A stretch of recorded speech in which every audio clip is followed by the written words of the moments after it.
बघा, मग डोबेरायनस स्ट्रॅट बघतोय. डोबेरायनस स्ट्रॅट मध्ये काय आहे की 3-3च्या जोड्या आहेत. 3-3 घटक घेतले इलिमेंट. ते जे इलिमेंट होते, ते जे इलिमेंट्स आहेत, हे इलिमेंट्स आहेत. तर हा पहिला ग्रुप आहे लिथियम, सोडियम, पोटॅशियम. तर मग लिथियमचं मास घेतलं, सोडियमचं मास घेतलं आणि पोटॅशियमचं मास घेतलं.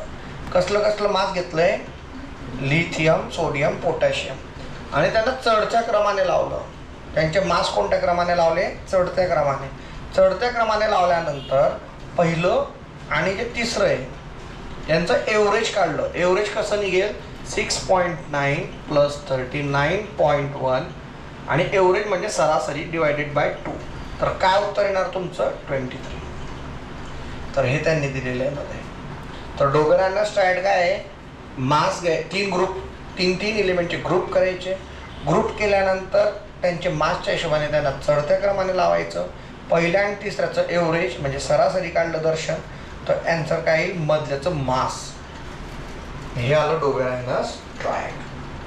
आलं का लक्षात?